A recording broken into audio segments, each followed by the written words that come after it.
Welcome to The Last Word on C-SPAN. I'm your host, Arrow Flinger Al, and I'm in a turnip patch, but I didn't fall off of a turnip truck. A lot of people in Georgia must have, because we have the most scandalous, funny, ridiculous group of politicians in this state I think I've ever seen.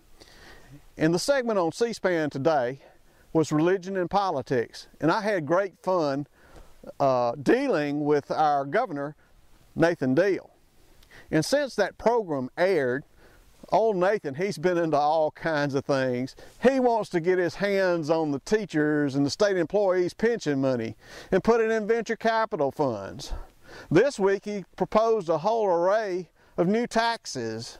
Taxes on real people, but tax exemptions for corporations. He's a wonderful guy. He's just great for our state, and we just love him. Anybody that with a sense of political humor has to love Nathan Deal. And he's really a kind man. He's a wonderful man on a personal level. And none of my criticisms are directed at Nathan Deal as a person. He is the finest man you'll ever meet. But he's also the most destructive. His decisions, as I mentioned on this show, range from turning our money into the equivalent of toilet paper and bad gambling debts with the Commodities Futures Modernization Act when he was in Congress. Imagine this, if you'd been in Congress and lobbyists came to you and said, hey, we want an exemption against state gambling laws. And while we're at it, we want an exemption against state insurance laws. Wouldn't you have said, why are you wanting this? Why? Nathan didn't.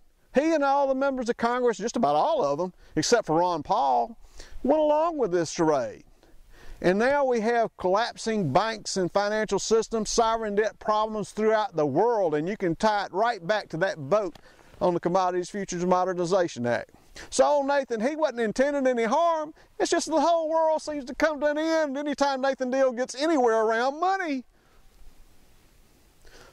Thank you for having me on, Susan Swain, and thank you for not breaking into laughter at some of my comments. I know it was hard. Thank you. And while we're talking about religion and politics, I had the good fortune when I was at the University of Georgia to take a graduate level course in the history of the Reformation under Dr. Joyce Irwin, who was an expert on the Reformation. And I don't know why I stuck with the class. Everybody else thought it was too hard, and they saw the course level, the book level, and they just fled the class and dropped it.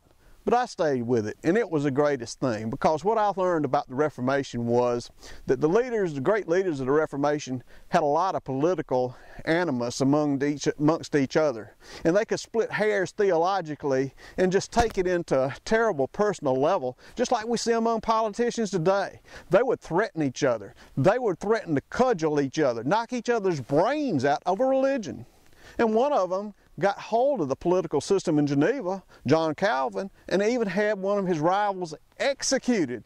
So you have to be careful around religion and politics. I make lightly of it, but I understand the danger, believe me.